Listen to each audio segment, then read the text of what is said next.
Hi, Mark here from the Tangent-Bound Podcast Network and host of the flagship show, the Tangent-Bound Podcast. Did you know that we over at Tangent-Bound are always looking for amazing podcasts to promote? And did you also know that we are also proud nerds and geeks of everything from movies, music, gaming, TV shows, and comic books to wrestling, MMA, soccer, and football?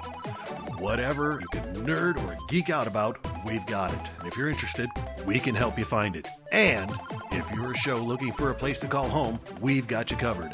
Side effects may include upset stomach, dizziness, tumors, shakes, and in some rare cases, death from excessive laughter. Though to be fair, it's only sometimes. Other side effects may include diarrhea, gallstones, heart palpitations, and strong desire for cookies on the dark side. Talk to your doctor and visit TangentBoundNetwork.com and see if Tangent-Bound Network is right for you.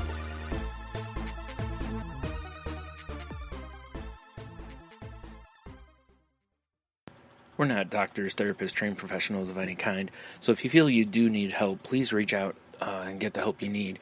We have a whole list of things on our files page over on Facebook at facebook.com/crazylifepodcast, and or just search on the internet for the suicide prevention hotline number, or go to NAMI.org or whatever resource you can find. But just please reach out for help if you need it. If you feel as though you're going to harm yourself or others, definitely reach out. And try not to be alone. Also, if you feel that way and you realize that you're writing a note or making plans of how you would do, like harm yourself or others, definitely reach out. That's a huge red flag.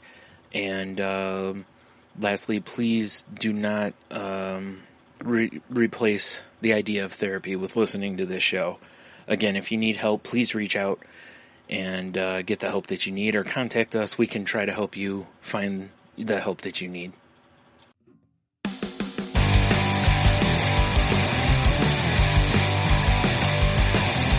Life sucks to the last drop. Are you gonna blow your head off? Take good aim and don't forget to duck. Life sucks every Monday and all the way to Sunday, but I wouldn't have it any other way. I don't care how you're doing, what's up or how's it hanging. I'd like to buy this world one last drink. Life sucks all of the time, stick it up your sunshine, and then you'll see the clouds every day. And then you'll see the clouds every day. And then you'll see the clouds every day.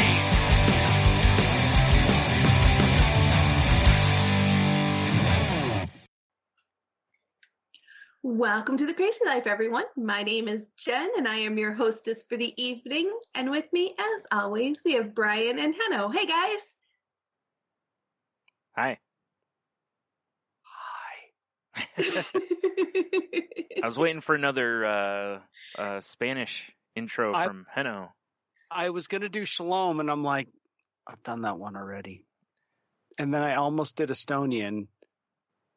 And then I was like, this might be one of those fun, uncomfortable silence moments. Nice. I should do what my friend Kiki does. She's been doing ahoy in all the chat rooms. Yeah. Oh, nice. Makes me laugh every single time. Like somebody comes, somebody's new in the chat, and she pops in ahoy. Most times nobody says anything, but every once in a while someone says, "Is there a pirate in here?" Yeah. Right. Well, I love. Isn't that? Go ahead. Isn't that what Mr. Burns says? Yeah, he says on Simpsons. Ahoy, ahoy. Ahoy, hoy. Yep. Because that's the old timey phone answering thing. Mm-hmm. Because I know anytime they could, they would always have him say something more old timey. Since he's however years old. However many years old, I should say. I know they talk about it, but I know it's 90s and stuff like he's in his 90s, maybe even broached 100 or something along those lines. Yeah, I don't remember, honestly. Mm-hmm. Wow. All that good jazz. So how's everybody doing? Well. Marvelous. enough, Marvelous. I don't think it quite works that way. No? No. I don't think there's an S in front of marvelous. Well, there is now. It's marvelous? Mhm. All right. Marvelous. We're going to be talking about words later anyway, and that makes me happy. Absolutely. Fair enough. My dad used to play a word game with us that's a variation on a Gold Gallagher sketch, where you take words that sound like each other but are spelled differently and you adapt them. Like, I can't even come up with an example right now offhand, but yeah. Ooh. I know, right? Boo on me. But it used to be fun. Him and my brother used to go back and forth all the time with it. Not necessarily my forte, because I don't have the vocabulary that they do, but it was a happy memory. Fair enough. Well, yeah.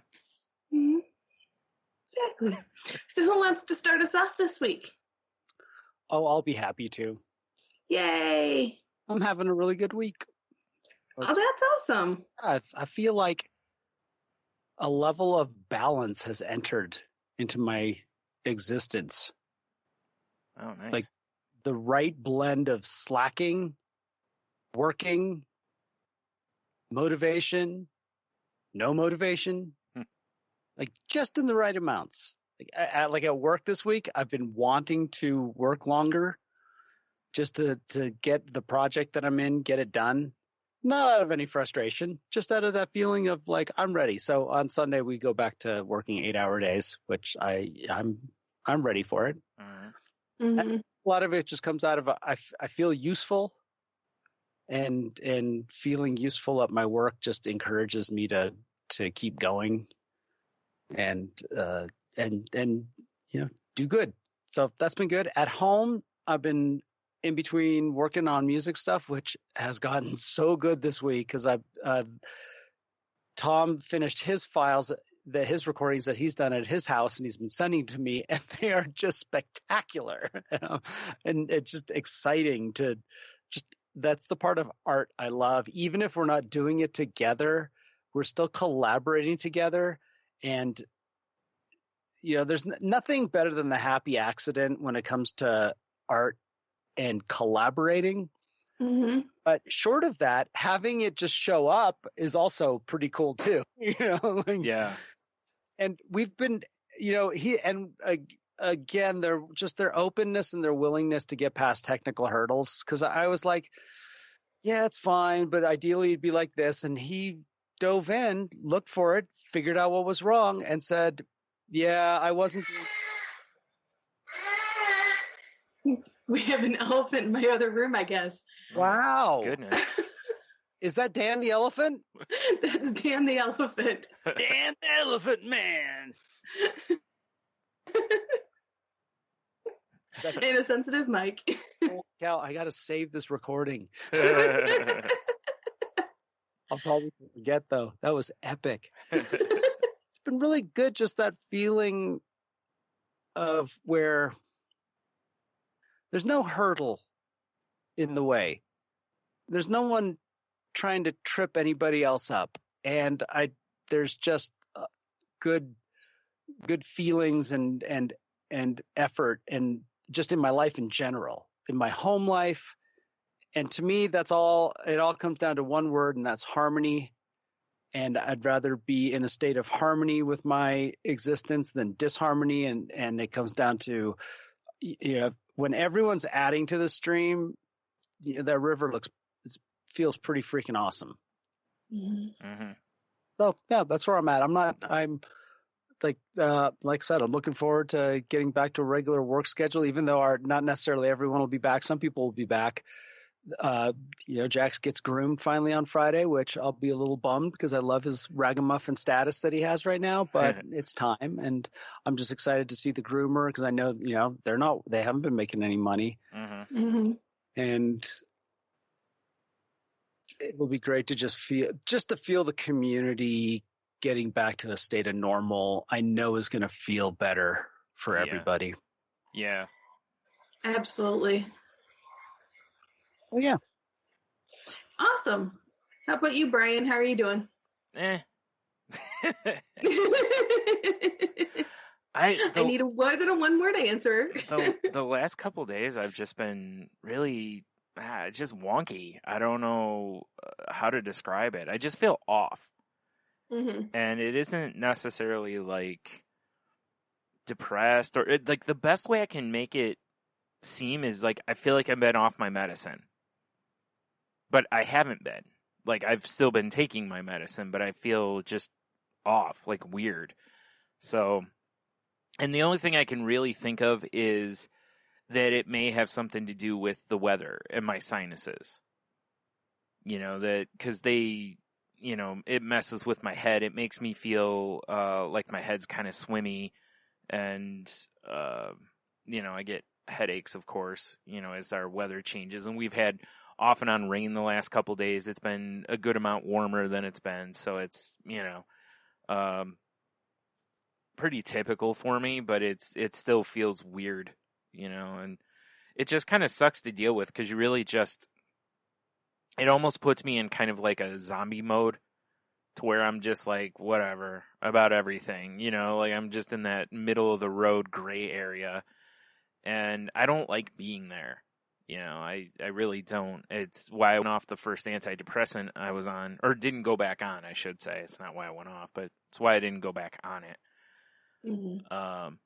So I don't know. It's kind of weird, but I have a I have a doctor's appointment scheduled tomorrow, which should be interesting. Because I was supposed to have blood work done before that, but my doctor's office never confirmed with me that they were actually still doing blood work, and I'm not going to a hospital right now to get it done.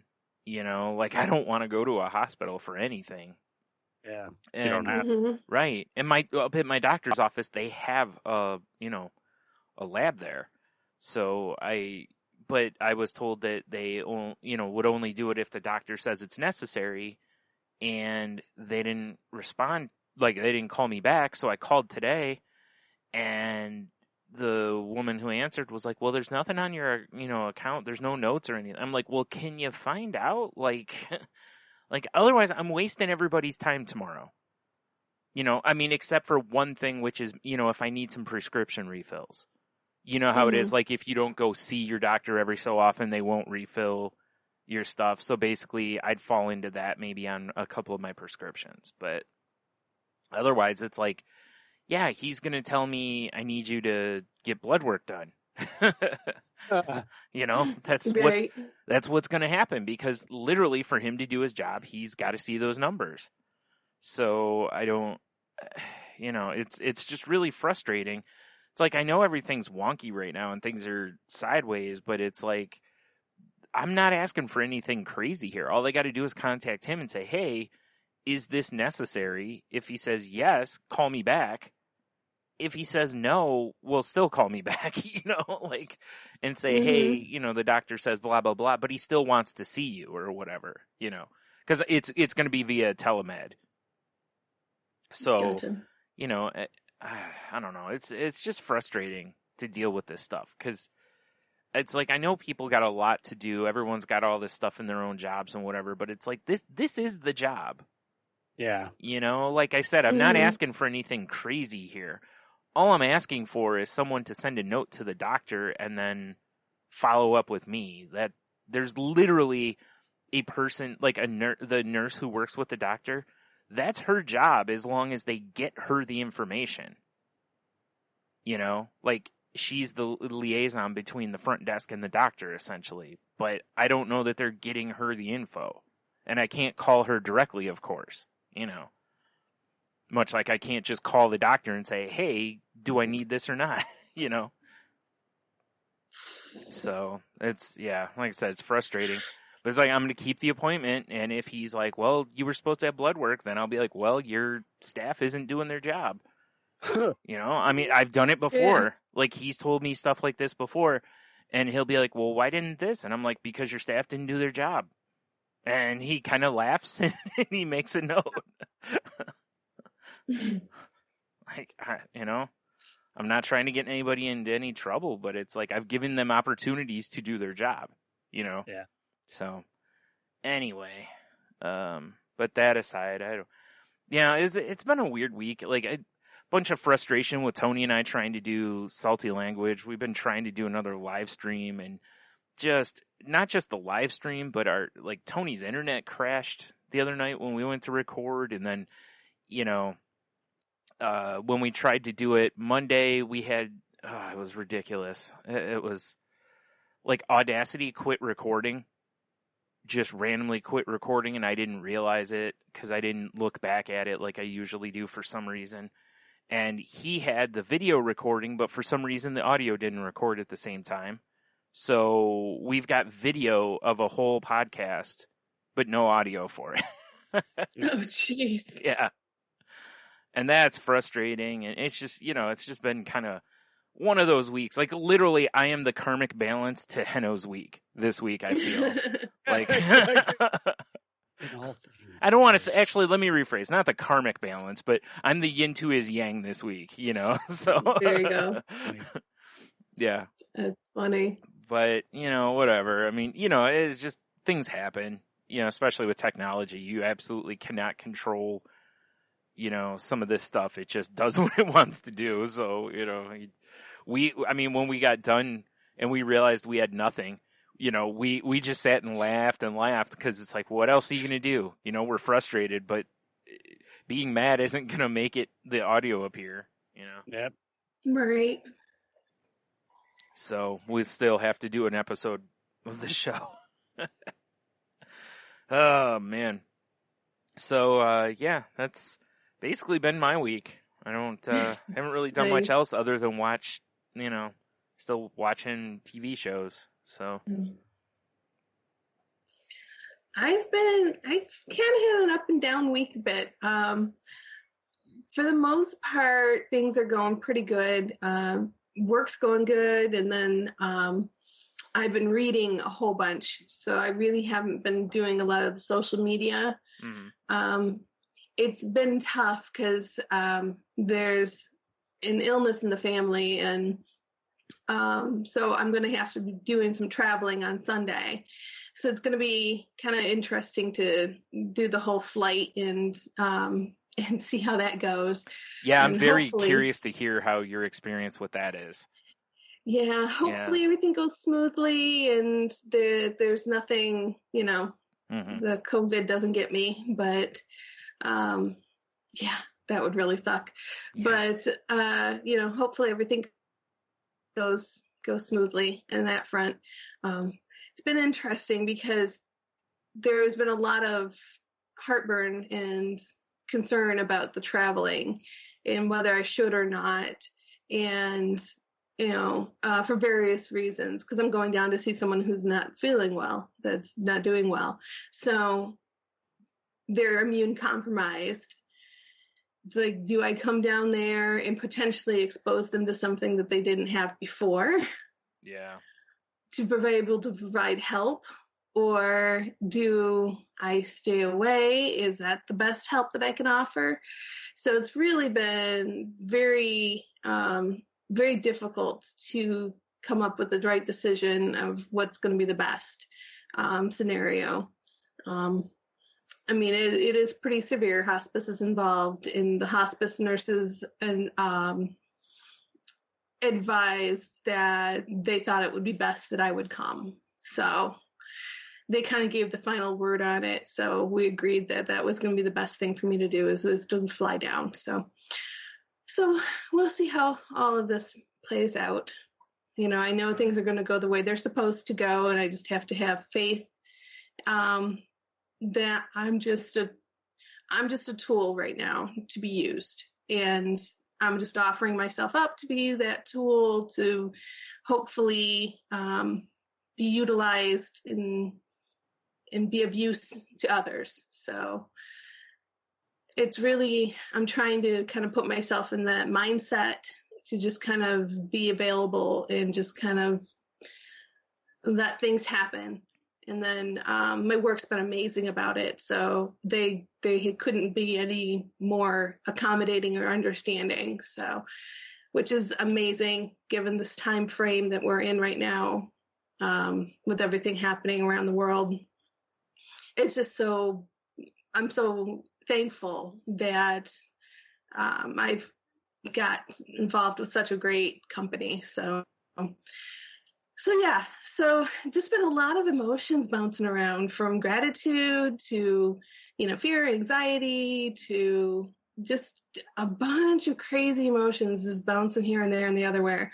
I even had a hard time sleeping, which I never have a hard time sleeping, but I had a hard time sleeping last night. Just had so much bounce around in my head. Mm-hmm. But it is what it is. And, I just gotta keep focused. On the upside, the new medicine that my doctor put me on to help me with my tearing up, it seems to be doing really well. I don't really have much. I really can't say I remember the last time that I really teared up for no specific purpose. Yeah. Or any, unreasonable circumstances, which was always a big issue for me. Is I'd cry at anything. Yeah. And now I've really gotten much better when that comes to be. So so the medicine's doing well, and the rest of my meds seem to be holding up with all the crazy stress and everything that I've been under, which is always good. And so other than that, everything else seems to be falling into place the way it's supposed to. So it's not time for me just to buckle in and just ride the ride. Yeah. Yeah, that's about all you can do in that scenario. It really is, trying to fight the current, is generally a fool's errand. So, obviously, we hope everything goes well, but yeah, it's understandable. Yeah, and it's so tough because in circumstances where we're pretty much talking end of life stuff, and there is no time frame, and it makes it so hard because you never know when, but there's a lot of build up to it. So it just makes it so difficult.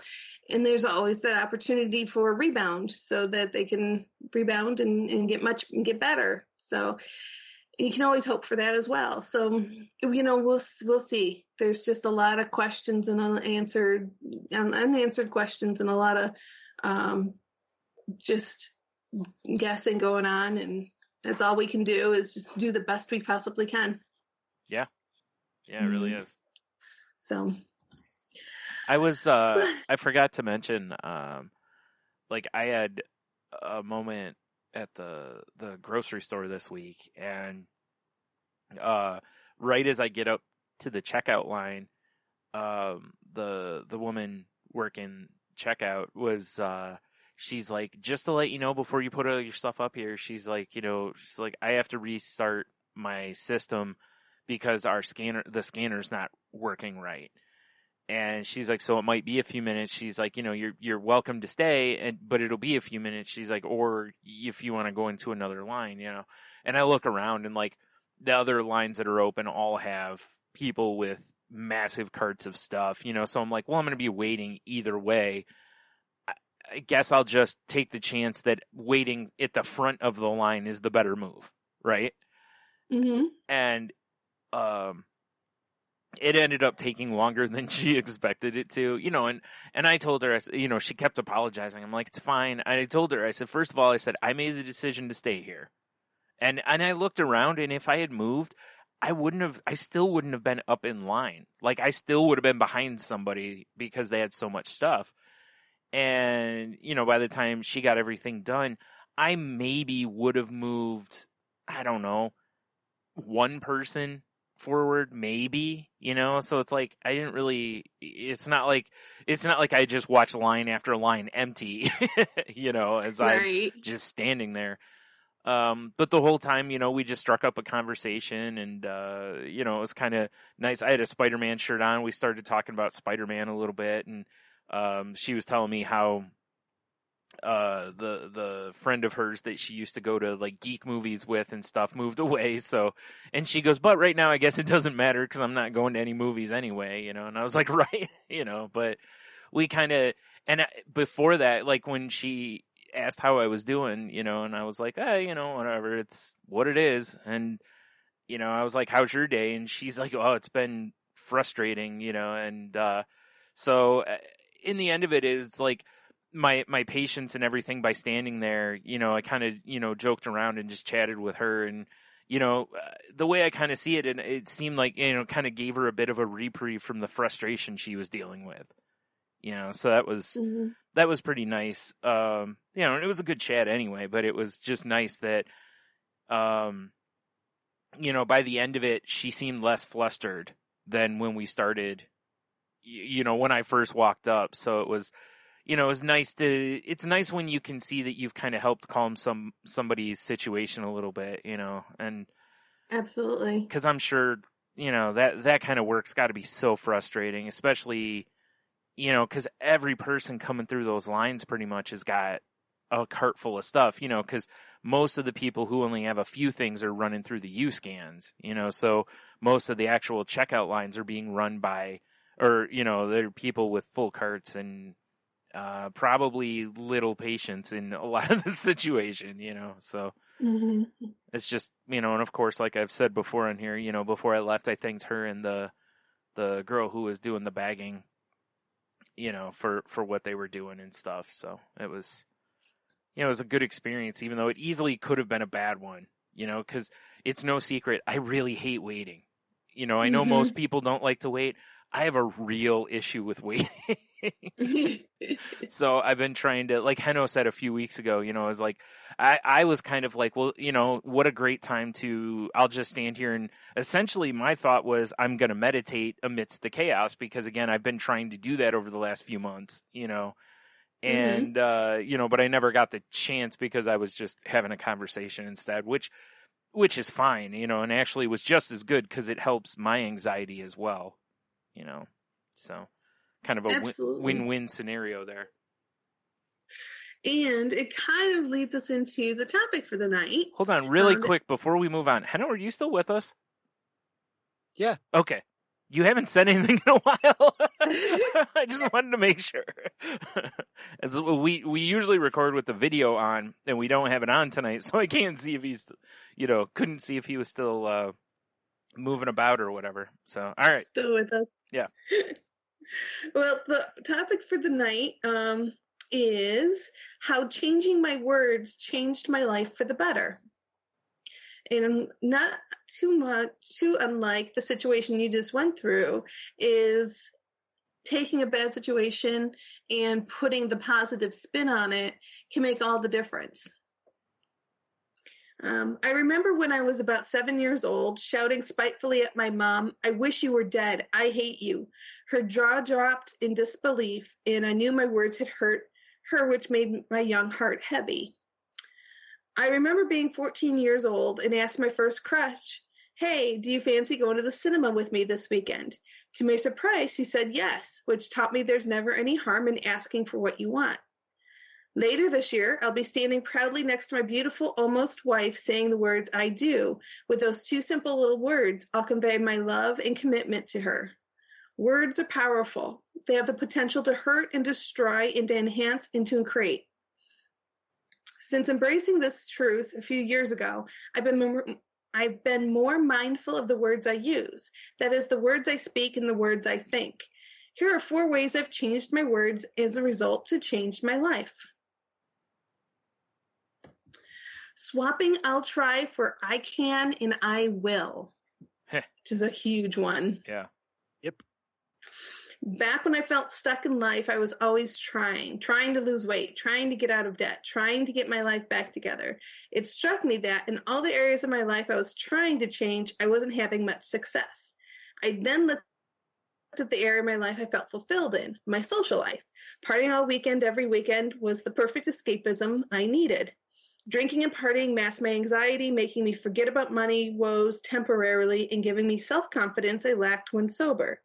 Interestingly, when friends asked me if I would be out at the weekend, I never replied, I'll try and make it. No, it was always, I'll be there. I'll see you in the club. The first round's on me. Upon recognizing this pattern, I made a new rule for myself to swap I'll try with I can and I will. To no surprise, I started seeing improvements in my life. By saying I can and I will, I somehow felt stronger in control of my destiny. And he kind of goes on to say a few more things here, but he ends it with, my rule is simple. I'll never try to do something that's in my full control. Yeah, it's an interesting move because he's removing maybe. Mm-hmm. You know, and he's not giving himself an out.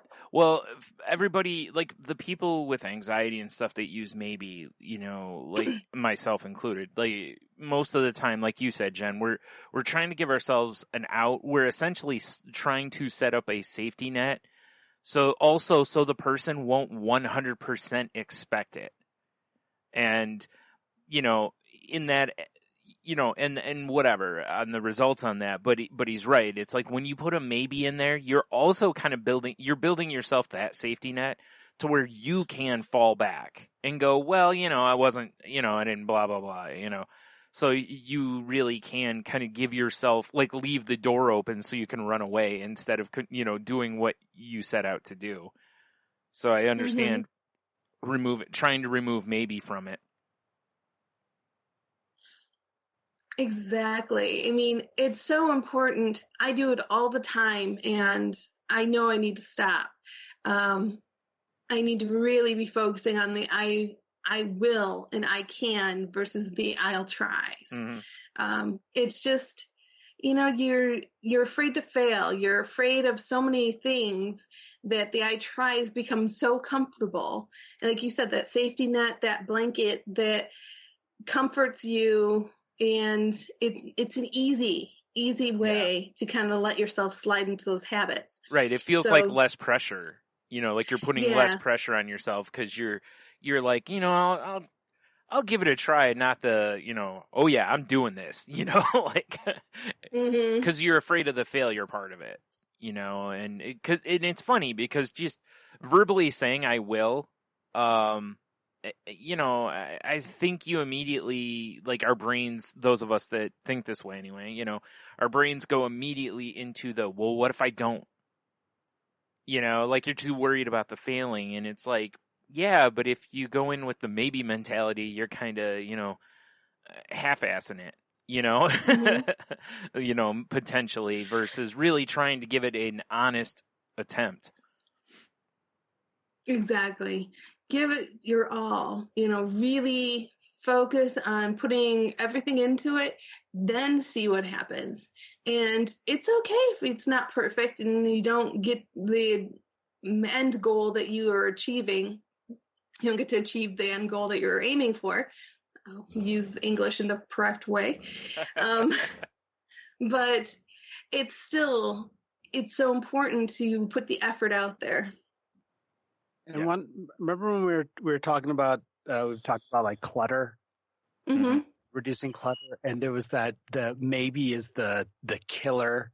Yeah, absolutely. It's yes or no, and maybe's just gonna keep you hanging. Right, you know? And it just reminds me of that too. Yeah. Yep.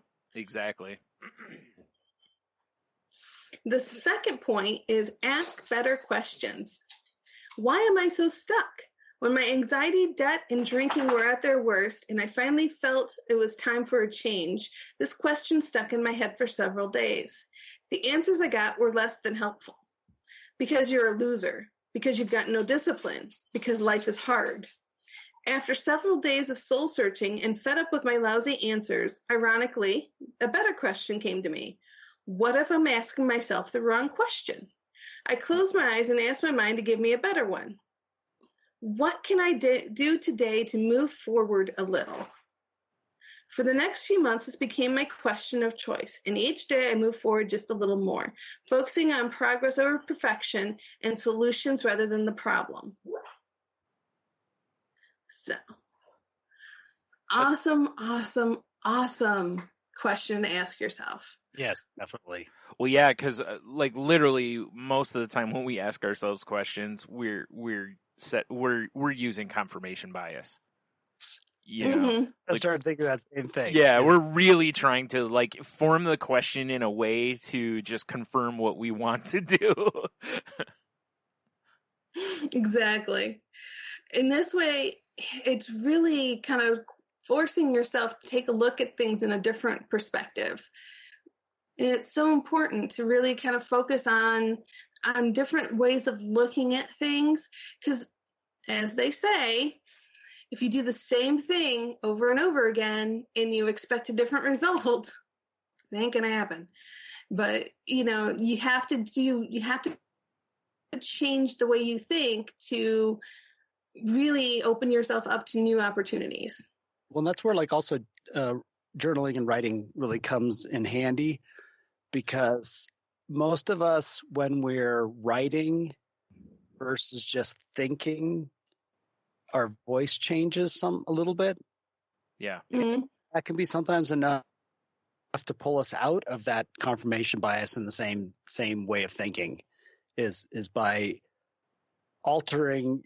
Well, it's the same as the reason that we go talk to a professional, a therapist. We may be doing the same process of speaking out loud what's going on in our head, but there's something about saying it out loud in front of this person that makes it different. Mm-hmm. Like I can say something over and over again in my head to myself, and the either like trap that's in there that I've built for myself doesn't jump out at me, but when I say it out loud to my therapist or a closed mouth trusted friend, all of a sudden it's like, oh wow, that doesn't work. Yeah. Right. And using the writing example, that's actually a really good one, because it's the reason why when you write something, they tell you to, set it down and walk away for 24 hours and then come back. Because when you read it, your eyes, because if you no more than read it right after you wrote it, your brain will fill in gaps of words maybe you've missed. It'll overlook spelling errors, things that you might catch with fresh eyes. So that, that there's that plus, like you were saying, Henno, that allows you to essentially pick up tone. And, you might be able to read it differently with some space in there so that you can actually go, oh, I didn't, wow, I didn't realize I was doing it this way. So yeah, that the journaling and stuff could really help with that, I think, for the same reasons. Absolutely. Now this next one, I love this one. Saying I get to instead of I have to. Yep. Big one. Mm-hmm. 2 years ago, I was on a Skype call with a good friend from Canada. We connect every now and again and share what we've been working on, and it's always very high energy and inspiring. He shared with me the idea of I have to versus I get to. Anytime you wish to feel grateful, change your I have to statements to I get to statements. Like many new ideas I hear, it sounded good at the time, but to be honest, I soon forgot about it. A few days passed and I was leaving the house to go meet a student. At the time, I was teaching English to non-native speakers, and every Monday evening I would travel across town to where this guy lived. It's quite a hot day, and leaving the house, I wasn't looking forward to the 60-minute walk. I became aware of the dialogue in my head. Arg, I have to walk across town to go teach English. Suddenly, the conversation with my friend came flooding back to me, so I decided to change my train of thought. I get to walk across town to go and teach English. Wow, gratitude hit me hard in a way I've never felt before. All about the gratitude, folks. I actually listened to a podcast recently with John Cena, and for anyone who doesn't know, John Cena is a professional wrestler / transitioning into actor, TV host at the moment, but he was like the top guy in WWE for like 13 years. And I heard him on this podcast, and they were talking about, how people mentioned to him about, going to work every day and how do you this and this. And he goes, I don't look at it that way. He's like, I look at it as though I get to go play dress up and have fun with my friends, basically. Mm-hmm. And he's like, with that mentality, he's like, it never seemed like I was like, going to work, essentially. He's like, I realized that gratitude helped me realize that I get to do something that I'm very privileged to be able to do what I do, And I think it kind of falls in that same, that just proves what you were, the author says there, is that mind switch can really help. Because otherwise the other way is like, you may think that this is this is a little too over the top positive, but when you stop and step back, the other way really is it's like a passive aggressive look at it. Mm-hmm. Like, I mean, I understand it actually is just aggressive because you're like, I got to go do this, but the way it generally is delivered is the way passive aggression is delivered, So I think that difference can make a big change in your mentality. It reminds me of, I don't know if you guys remember, a long time ago I talked about how I read something where it talks about how to stop saying I can't or I don't have time and changing it to I don't want to or I won't prioritize. Yep. And the mentality behind that was to really make you look at how you're answering people to make sure that you're answering kind of the way you really mean to. It's also taking ownership of it. Yeah, like, do you truly not have time, or is it you just don't want to make time, or you don't want to do something? And that's more of you don't have to say that to another person. That can just be a mental exercise, but, so you don't hurt feelings or anything. But, I think it helps give you a better look at your true intentions on things. Yeah, and it becomes a habit if you're constantly externalizing your reasons. Mm-hmm. Right. I don't have time. Well, why? Oh, now I'm going to come up with some external reason. Yeah. Versus saying, that it's something that just doesn't interest me. Yeah. And there are times when you literally don't have the time, Your employer gives you 90 tasks to do, and they're like, oh, and can you do, and you're like, look, I'm not even going to get these done. Like, I literally don't have the time to do all of these. But then, of course, that goes into a whole other type of reframing, which is this a priority over any of these other things? But, there are times when that's okay. And that's kind of the part of the practice of this is when if you mean you actually don't have time, that's fine. But if it's just that you're not going to make time or you don't want to make time, then maybe you need a better answer, so you're being more truthful with that person and also to yourself. Because I think the other way makes it allows us to get off the hook. Because if it's I'm so busy, I can't do anything, then there's the safety net. You can always fall back on an I'm too busy. Yeah. Mm-hmm. And there's a lot of this particular point kind of touches on, are you a victim or do you have choice? This is true. Yeah. Very true. When I get to do something, I made a choice. True. Mm-hmm. If I have to, well, it kind of sound like I'm a victim. Yeah. It's a very good point. It's true, yeah. Mm-hmm. And the last one we're going to talk about is swapping the Punisher for the cheerleader. Perhaps the biggest change I've made in shifting my internal voice from a Punisher to a cheerleader.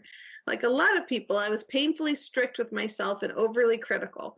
I speak myself harshly whenever I failed. When I felt weak, I judged myself for feeling that way. I would beat myself up for always beating myself up. Self-compassion was at the heart of making this switch, speaking to myself in gentler, more supportive tones, less dictator and more supportive grandparent.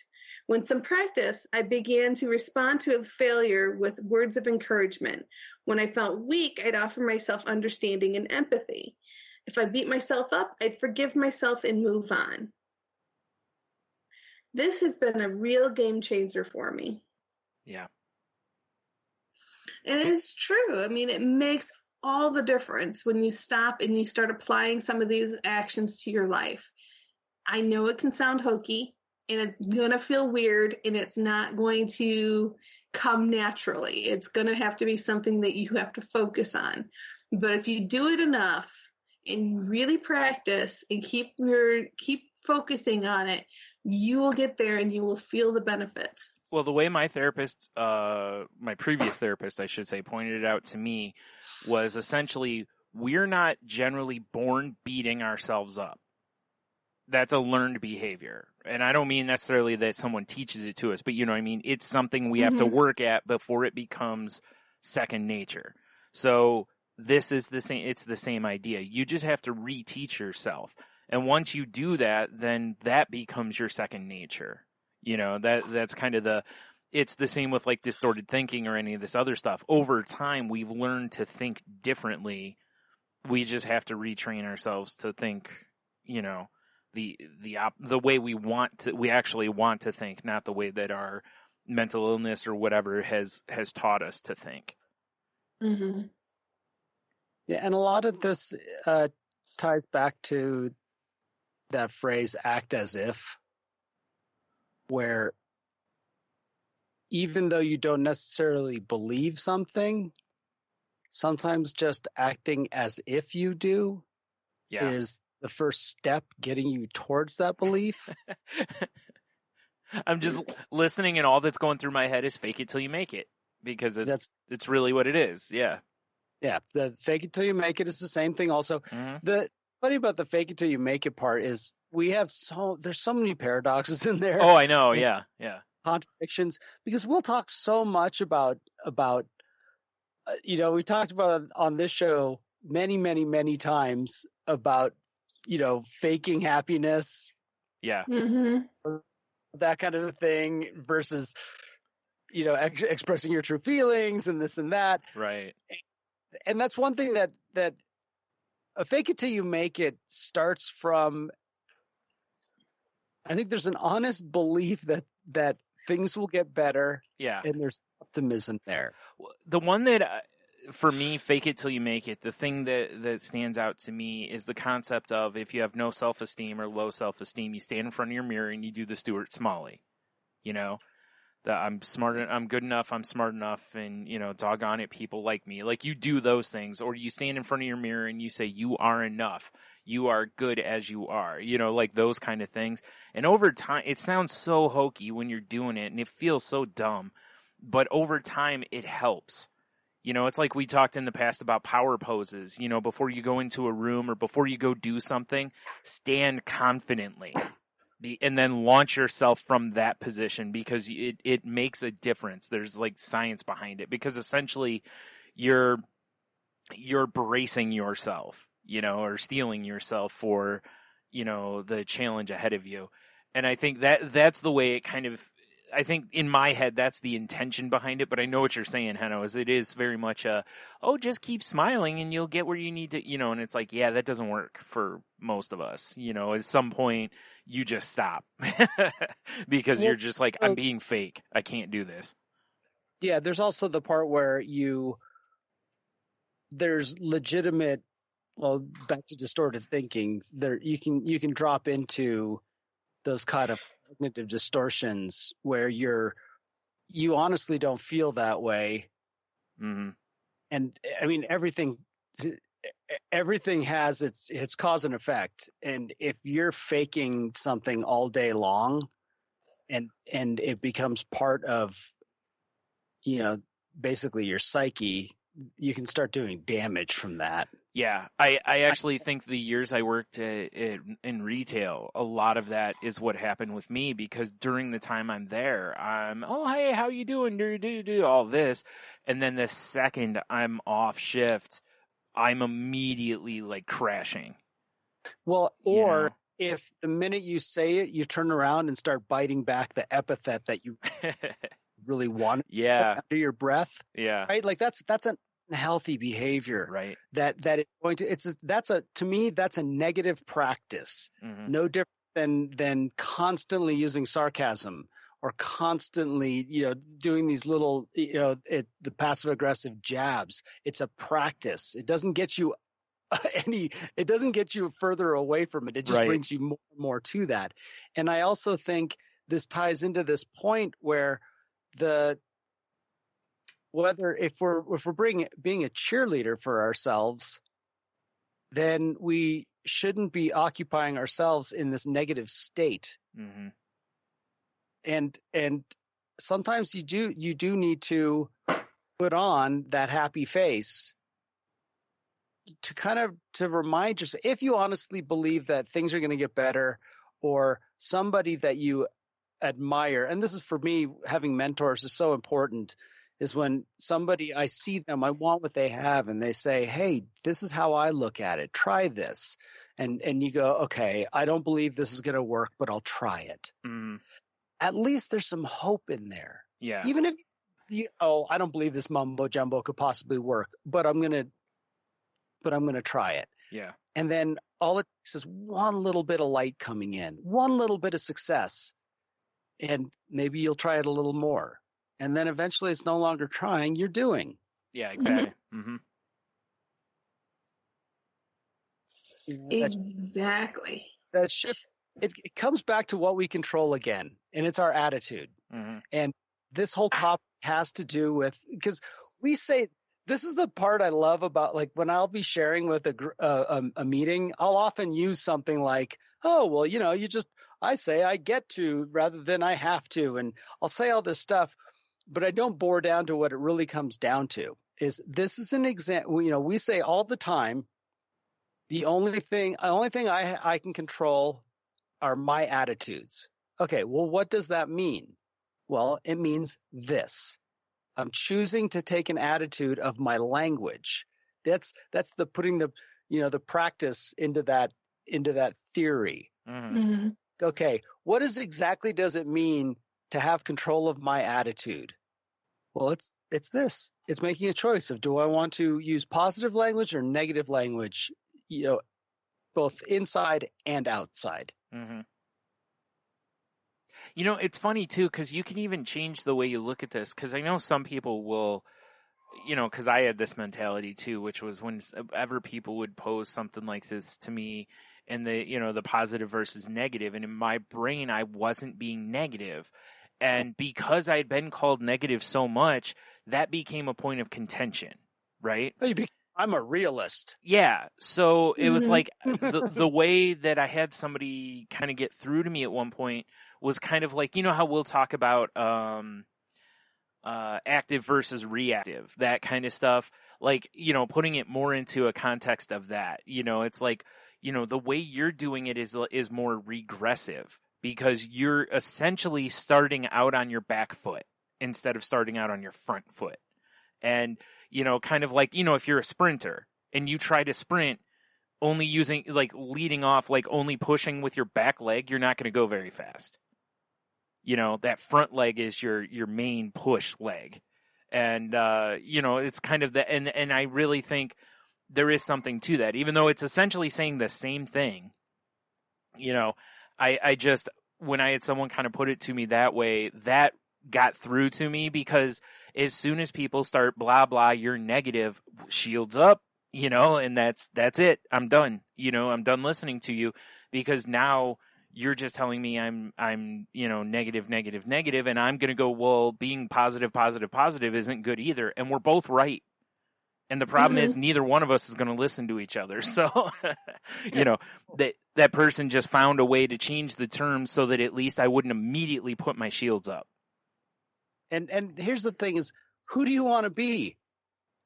Like, who do you really want to be? Do I really want to be that person? Yeah. It reminds me of that phrase. It's one thing to be thought of as an idiot, and there's another thing to open your mouth and prove it. Yeah. Yeah. And if someone's calling me negative or constantly pessimistic, there's a reason they're saying that. Yeah. And it starts from a choice inside of me. It's the same thing with don't let people rent space in your head. Yeah. Why would I want to dwell on some other human being? Yeah. That and realistically, in the end, it doesn't matter. Well, I'm making a choice at that point. I'm choosing this. And no, sometimes these things aren't easy. When somebody has irritated me or has had some sort of an imprint on me where I'm letting them rent space in my head, it's, you don't just click it, go over and hit a light switch and it ends. Right.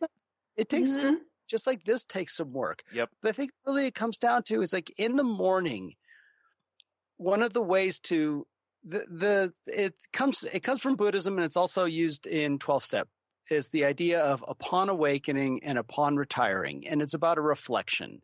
It's about waking up in the morning and making a commitment to whatever it is that I want to accomplish in these ways, in behavioral ways. I'm going to make a commitment today to use positive language inside my head. And the minute I don't, is me stepping in and is like I call it like the lower self steps in and takes control. And it's like, no. Let's get this back to the higher self, the person that made that commitment this morning. It's not a failure. It's like, let's start over again. Oh, had a negative thought again. Well, let's start over again. That's not the person I want to be today. And to make that commitment. And then at the end of the day, kind of go, okay, how did you do today? All right, I did better or I did worse. Okay, well, maybe I need to adjust my thinking. And that's kind of to me, is a way to take action on these things. Yeah. It's a daily thing. The whole one day at a time thing there's a reason it's worked this long. Yeah. It's interesting because I know like in, you've mentioned it and in 12 Step, it's like, cause it can even go beyond that to if it needs to be 1 hour at a time, 1 minute at a time, 1 second at a time, like whatever it takes for you to find your successes. Because, I think for some people looking at the whole, like if my day starts at 9 a.m. and it ends at 10 p.m. And if they go, well, by the end of the day, I didn't get where I wanted to, so the whole day is a failure. Meanwhile, you could have had 20 wins through the day, right? I've been extremely guilty of this. And so that's where, it's like, if you're that kind of person, like, if you need to shorten it down to an hour or, just count the wins for the day instead of counting whether the day was a win or a loss, like those kind of things. Whatever it is that you find your success in is basically, success is success at this point, when you're trying to make these changes, like even catching one thought somewhere that's negative and flipping it or reframing it, I should say, however you want to look at that. You don't have to catch every thought you had the whole day for the day to be a win. If you caught one or two, that's progress. That's a win, so don't lose sight of those things as well in the whole situation. Don't give up on the whole process because after a week, you're still having negative thoughts, because you're always going to. That's the way your brain's wired, or at least for a long time. This is not it's a marathon, not a sprint. So, like I said, whatever it takes to find your wins, though. I was thinking of, like, when we were talking about journaling, it was like, can you imagine, and I don't know if this would work or not, because I'm not a doctor, therapist, whatever, right?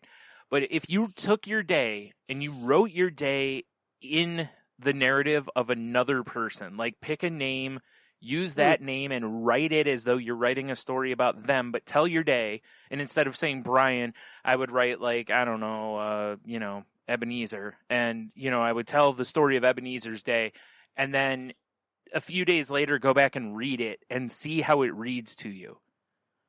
Like, is this a story of a person you would want to keep reading about? Kind of a thing. And although it might be, I guess, depending, you might go, oh, this person's interesting. But I think you'll really see, because when you write I, or even if you use your own name, you immediately self-identify. And even though later you still know it's your story, if you're reading it with a different name in front of it, it may change just how your brain receives it. I kind of wonder if that would work. Be an interesting thing to try. Yeah. Or to do, I should say, not try. Right. It's my irritation. I still, there is no try. Right. Right. Yeah. Okay. Juggle. Yeah. Right. Just pick up those balls and juggle right now. It's do or do not. Yeah. Do or do not. There's no try. And it's like, if there's no try, then how did you even get close to do? Yeah. Try is the preempt to do. It's, that's all it is, because you can't do without trying. So, yeah. True. Sorry, Master Yoda. Well, guys, what do you think? Awesome. We good? Yeah. Yep. All right. Well, folks, you know what time it is. So, if you'd like to continue the conversation with us, you can reach us at thecrazylifepodcast.weebly.com is our website. You can reach us at thecrazylifepodcast@outlook.com, which is our email address. You can reach me. The easiest way is via Twitter at Witskeyditz, WHITSKEYDITZ. You can reach me there. Feel free to direct message me and we can chat. And if you'd like to hear more from me, you can also hear me on Shake the Sheets, and you can find that at the website shaketheSheets.com. It's a pop culture talk podcast. And Henno, how can they reach you? You can find me on Twitter at Ida Henno. Find me on Facebook, Henno Heiter, and Facebook Messenger. And if you want to check out my other podcast, Moving the Needle podcast, MTN Pod, we just reviewed the comedy Airplane, and it was so much fun. And it's only about a 45-minute podcast, so easy, not a problem. Right. Awesome. And Brian, how can they find you? You can find me on Twitter at Stunami. You can find my other podcast at salty_language on Twitter or at saltylanguage.com. That show is not safe for work. And, you know, when the tech gods allow it, we usually talk about pop culture, things that have happened in our life and whatnot. So, you know, please go check that out. You can also find this podcast on Twitter at The Crazy Life Pod. I post when new episodes go up there. If you have not rated, reviewed, or subscribed, please do so. We would greatly appreciate it. And, you know, please share the show with your friends. You know, if you think they'd get something out of it, there's been all sorts of topics of the show, and, you know, they can be found generally by the keyword of, you know, what our topic is for the episode. So please do that. You can, we're part of the Tangentbound Network, which can be found at tangentboundnetwork.com. So please go check out that network and maybe find some other shows you're interested in. And, you know, as always, if you need help, please reach out. You know, a lot of this stuff we talked about today is stuff that you know, even though the topic or the article was boiled down to 4 points, you know, this kind of stuff has taken me a long time to really work on, and I'm still working on.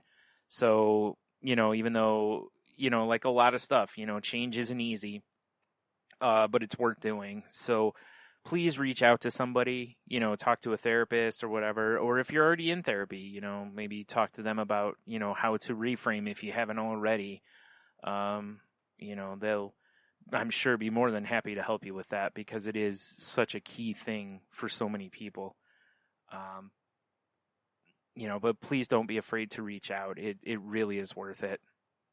And please reach out to your friends, you know, especially during the times going on right now. You know, make sure they're doing okay. You know, if you're going out, see if people around you need stuff, you know, whatever it is you can do to just be nice and spread some kindness around, because, you know, we all need it right now. So, yeah, there you go. Like I said, just please exercise kindness when you can, you know, and patience. And that includes with yourself. Mm-hmm. Absolutely. And on that, folks, go out there and have the best week you possibly can. And don't forget, wiggle those toes.